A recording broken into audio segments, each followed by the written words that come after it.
이 시대에 과연 교회가 하나님의 영광 가득한 곳이고 세상의 희망이 될 수 있는가? 교회는 거룩한 공동체인가? 그리스도의 몸인가? 하나님 나라의 모형이 될 수 있는가? 여러분, 이 물음에 대하여 어떻게 답하십니까? 우리는 이 물음에 대하여 현실을 보면 답하기가 참 망설여집니다. 그만큼 이 시대의 교회가 하나님께서 맡겨주신 사명을 감당하지 못하고 있다라고 하는 반증이 됩니다. 하지만 주님은 이 땅의 교회를 통해서 구원을 베푸시고 세상의 희망이 다 끊어질지라도 주님의 몸된 교회를 통하여서 세상의 희망을 이어갈 수 있도록 은혜 주시는 줄로 믿습니다. 그러기에 우리는 끊임없이 교회의 사명, 교회의 본질을 추구하고 하나님 나라 복음으로 새로워져야 합니다. 어제보다는 내일이, 내일보다는 그 다음 날이, 이번 주보다는 다음 주가, 올해보다는 그 다음 해가 하나님 나라, 하나님의 은혜의 백성으로 날마다 새로워져야 함을 믿습니다. 참 그리스도의 몸으로, 그리스도의 기뻐하는 온전한 몸으로, 성령이 임하는 공동체로 거룩함이 회복되어지고 하나님 나라가 회복되어지는 그런 교회를 잘 받들어 세워나가는 우리 새로남 교회가 되어야 함을 믿습니다. 오순절 성령 강림을 경험한 초대교회는 자신들뿐만 아니라 그것을 지켜보는 사람들마저도 깜짝 놀라게 되었습니다. 사람들은 어찌된 일이냐라고 놀라였고, 또 어떤 이들은 조롱하면서 저들이 새 술에 취하였다고 말하는 자들도 있습니다. 이러할 때에 예수님의 수제자 베드로는 이 회중들 앞에 서서 하나님의 말씀을 증언합니다. 본문 14절의 말씀입니다. 베드로가 11사도와 함께 서서 소리를 높여 이르되 유대인들과 예루살렘에 사는 모든 사람들아, 이 일을 너희로 알게 할 것이니 내 말에 귀를 기울이라. 베드로는 지금 보고 듣는 이 사람들을 향하여서 주의 말씀에 주의를 기울이라고 말씀합니다.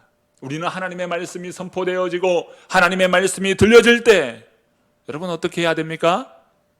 주의를 기울여야 하지. 여러분, 이 시간 주의를 기울이시기 바랍니다.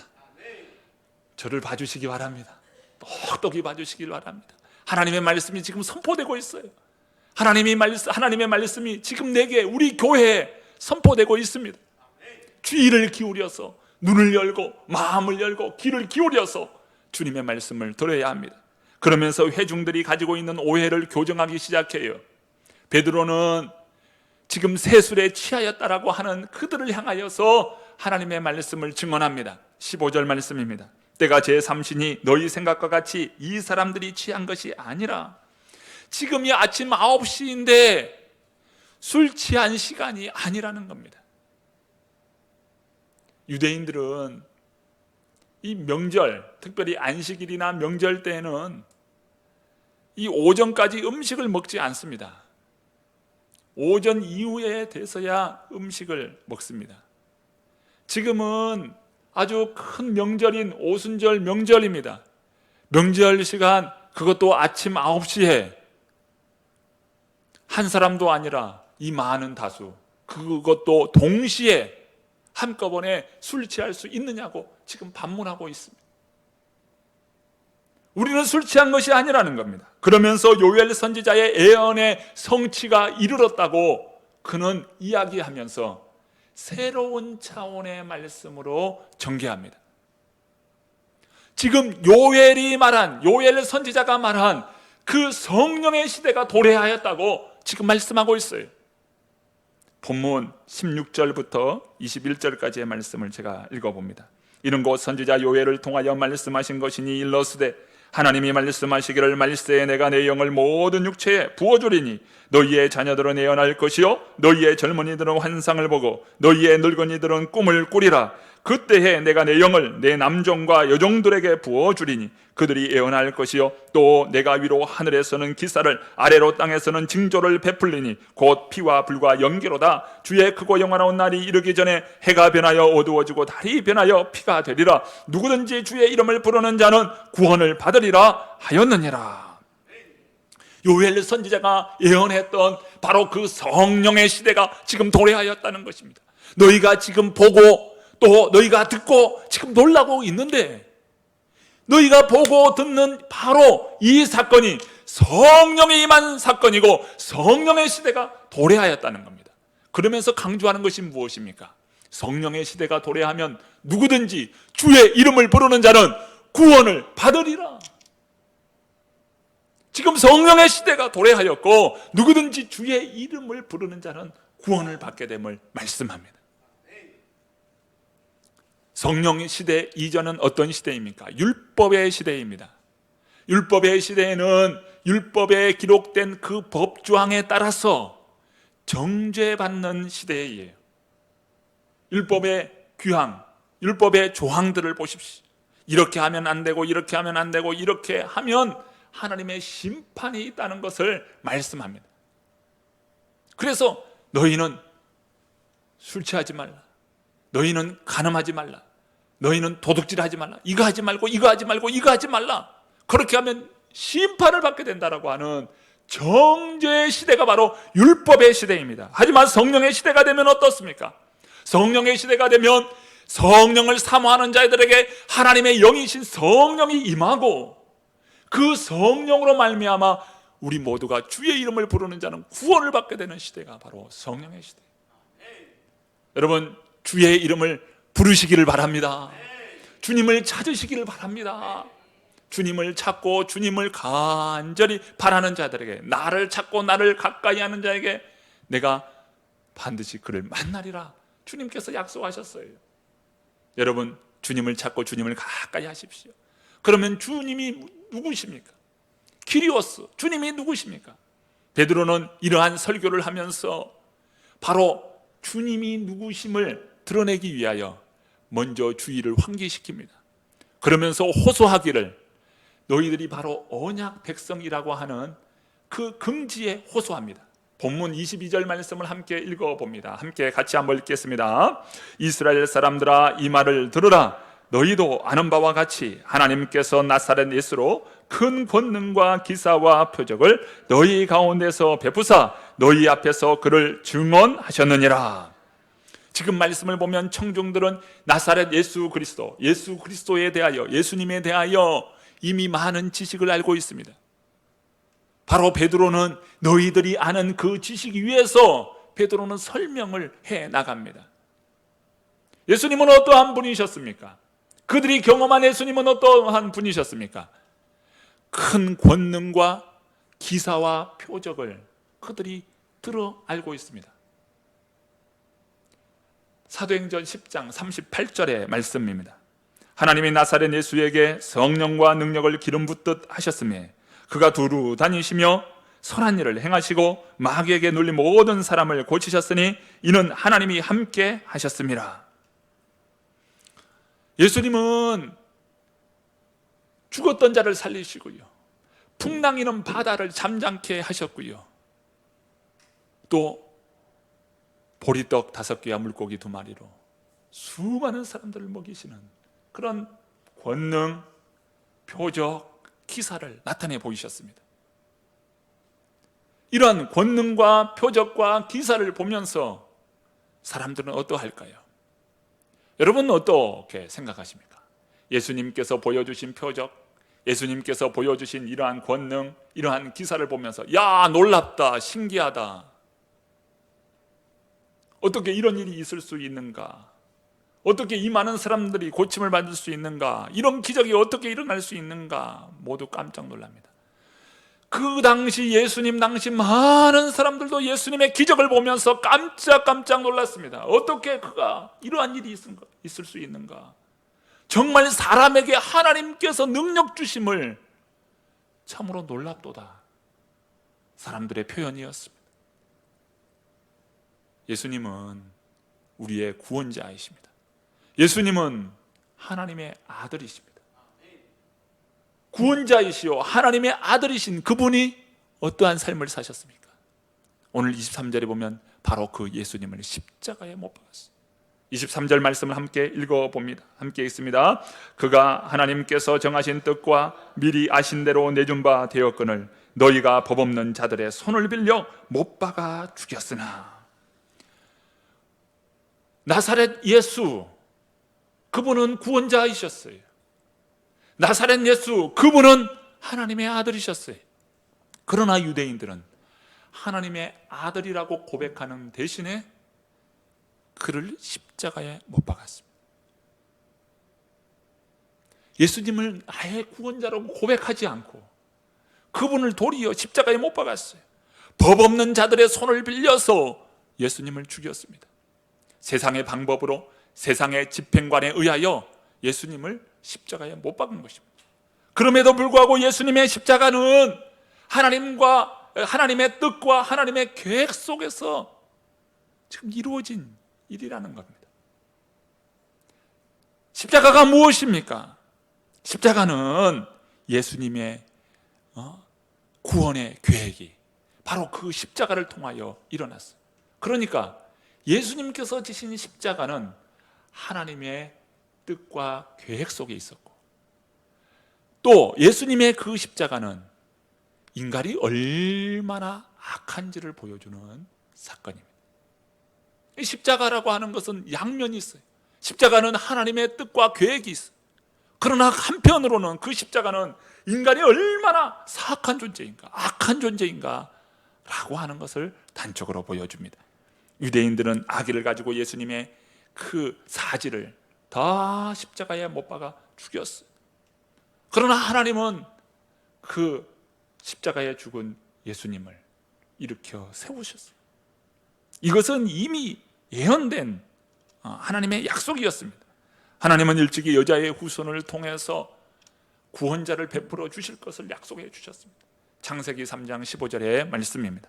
내가 너로 여자와 원수가 되게 하고 내 후손도 여자의 후손과 원수가 되게 하리니 여자의 후손은 내 머리를 상하게 할 것이요 너는 그의 발꿈치를 상하게 할 것이니라 하시고, 여자의 후손이 발꿈치를 상하게 될 때 오늘 말씀에 의하면 내 후손이 머리를 상하게 할 것이다. 즉 사탄의 머리가 박살나는 순간이에요.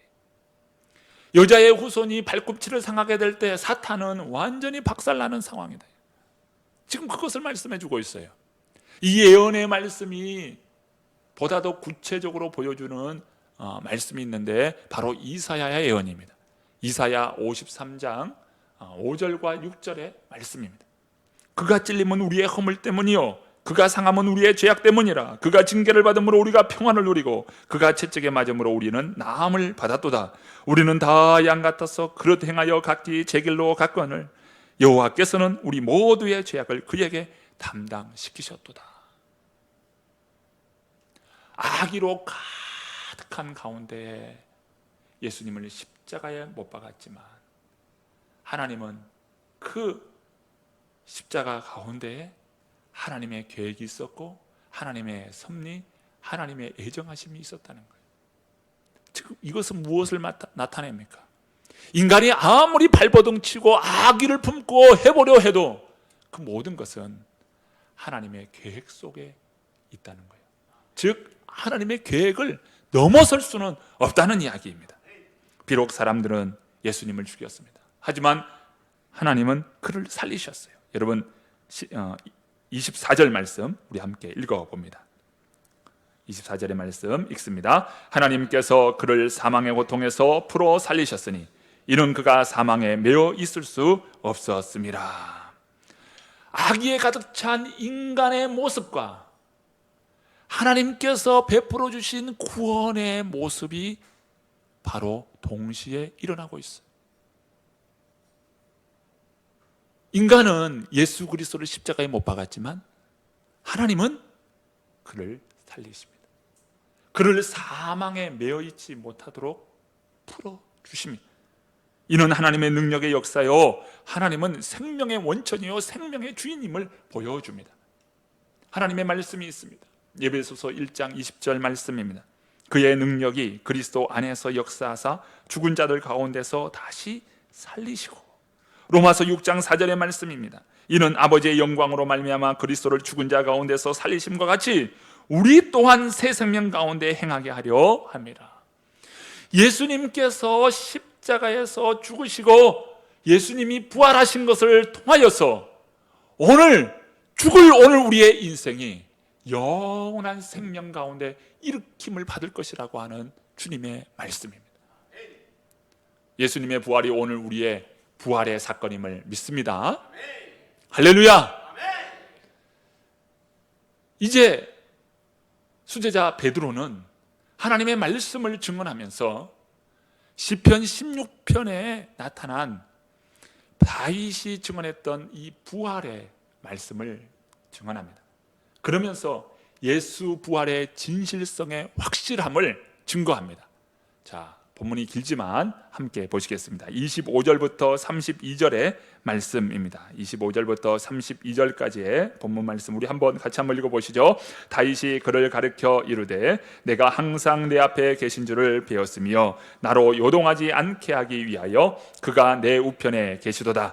그러므로 내 마음이 기뻐하였고 내 혀도 즐거워하였으며 육체도 희망에 거하리니 이는 내 영혼을 음부에 버리지 아니하시며 주의 거룩한 자로 썩음을 당하지 않게 하실 것이미로다. 주께서 생명의 길을 내게 보이셨으니 주 앞에서 내게 기쁨이 충만하게 하시리로다 하였으므로 형제들아 내가 조상 다윗에 대하여 담대히 말할 수 있노니 다윗이 죽어 장사되어 그 묘가 오늘까지 우리 중에 있도다. 그는 선지자라 하나님이 이미 맹세하사 그 자손 중에서 한 사람을 그 위에 앉게 하리라 하심을 알고 미리 본고로 그리스도의 부활을 말하되 그가 음부에 버림이 되지 않고 그의 육신이 썩음을 당하지 아니하시리라 하더니 이 예수를 하나님이 살리신지라 우리가 다 이 일의 증인이로다. 아멘.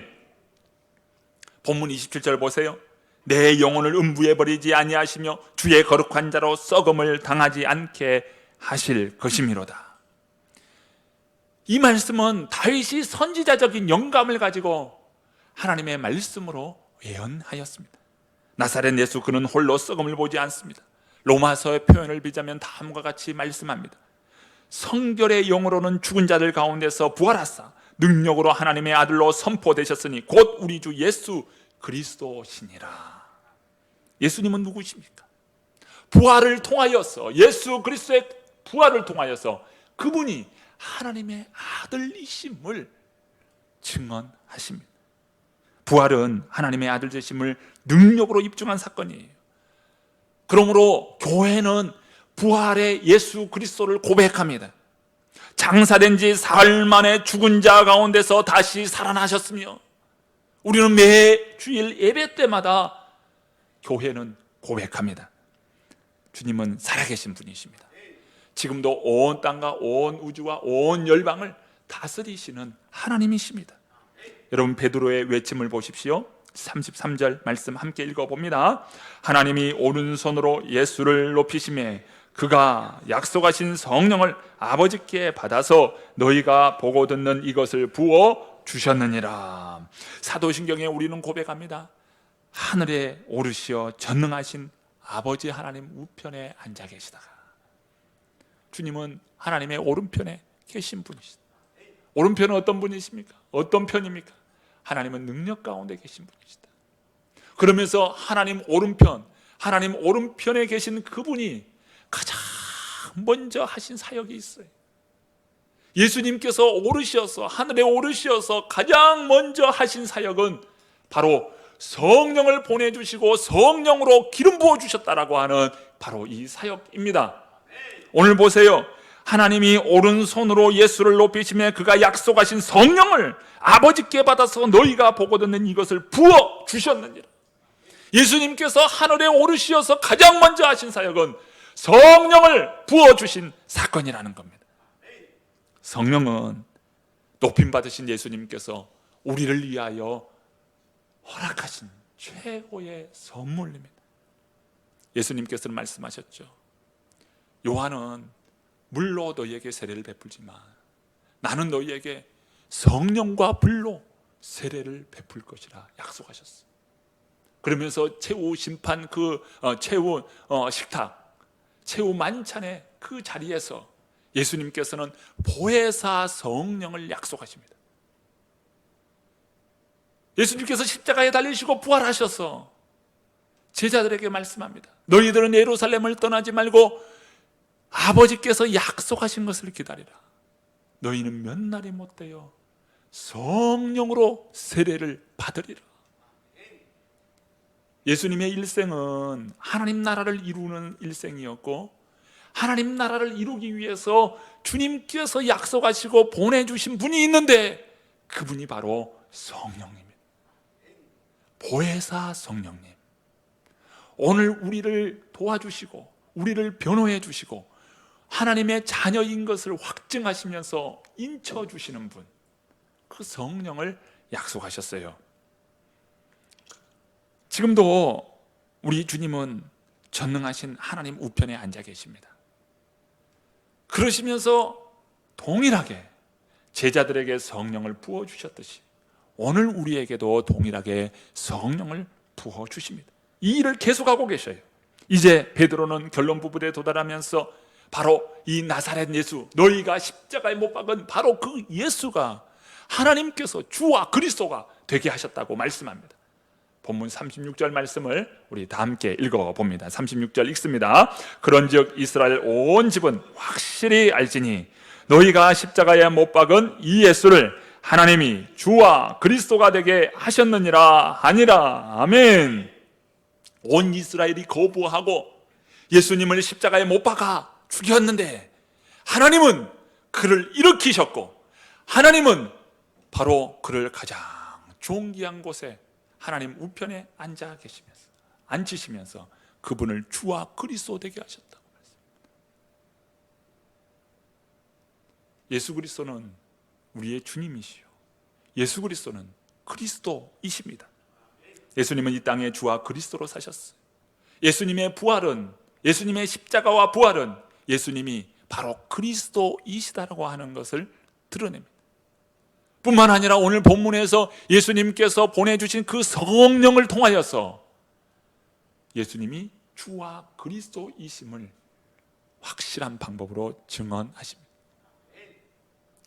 예수님은 주와 그리스도셔요. 오늘 우리에게 주와 그리스도 되십니다. 초대교회는 성령 충만으로 시작했어요. 성령 충만한 제자들은 복음의 영광을 경험했습니다. 삶의 목적이 하나님 나라 복음이었어요. 초대교회는 여러 교회들 가운데 한 개의 교회가 아닙니다. 초대교회 성도들 또한 여러 성도들 중에 한 성도가 아니에요. 초대교회는 성령 충만한 교회였어요. 초대교회 성도들은 성령으로 기름 부음 받은, 하나님의 능력에 감동된, 하나님의 그 성령으로 충만한, 바로 성령 충만한 성도들이었습니다. 오늘 베드로는 이 청중들을 향하여 바로 성령의 시대가 도래하였다고 증언합니다. 성령의 시대가 되면 주의 이름을 부르는 자는 다 구원을 받으리라. 바로 그 주가 누구시냐? 바로 예수 그리스도. 너희들이 십자가에 못 박은 바로 그 예수, 그분이 바로 그리스도시요, 주 되심을 말씀합니다. 사랑하는 새로남 교회 성도 여러분, 주님께서 마지막 소원하시고 주님께서 마지막 우리에게 명령하신 것이 있어요. 성령으로 충만한 사람이 되라고 말씀합니다. 너희들은 성령 충만하기를 사모하라고 말씀합니다. 우리 모든 성도님들은 성령 충만하시기를 바랍니다. 성령 충만을 구하시기를 바랍니다. 세상에 여러 방법들이 있습니다. 세상에 여러 살아가는 방법들이 있습니다.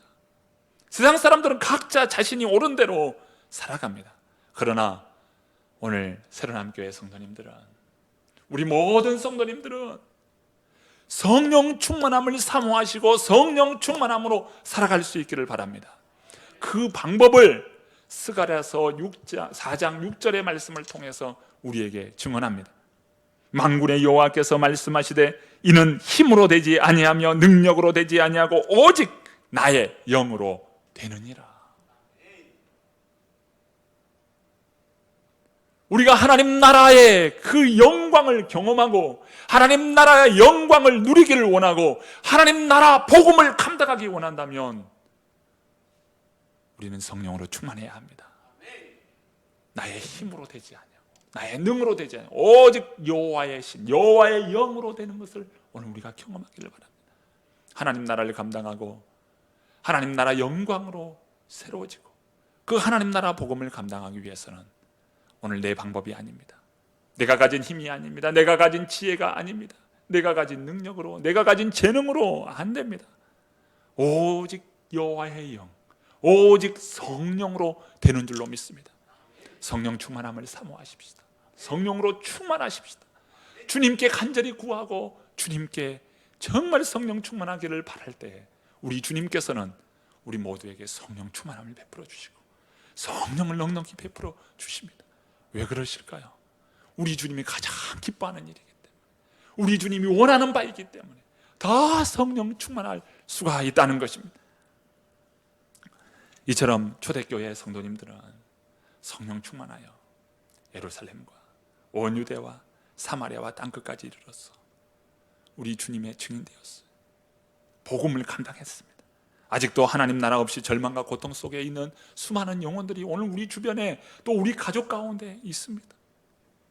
정말 주님의 이 복음을 감당하기 위하여 우리는 성령으로 충만해야 할 점을 하게 됨을 믿습니다. 우리 모두 성령으로 충만하십시다. 충만한 우리 새로운 교회가 되십시다. 우리 함께 기도합니다. 저를 따라서 기도해 주시기 바랍니다. 하나님 아버지, 우리는 하나님을 믿는다 하면서도 하나님을 잊고 하나님을 무시하고 살았습니다. 성령 충만을 사모하기보다 내 눈에 보이는 욕심에 이끌려 살았습니다. 하나님 잘못했습니다. 용서해 주옵소서. 너희는 먼저 하나님 나라를 구하라 하셨습니다. 이제 하나님 나라를 구하겠습니다. 성령을 사모하겠습니다. 성령 충만하고 하셨으니 성령 충만케 하여 주옵소서. 하나님 나라를 잃고 절망과 고통의 삶을 사는 영혼들을 불쌍히 여겨 주옵소서. 하나님을 만나고 예수 그리스도를 믿고 영원한 천국 백성으로 살게 하옵소서. 이제부터 구원자 예수 그리스도를 전하게 하옵소서. 예수 그리스도의 이름으로 기도드립니다.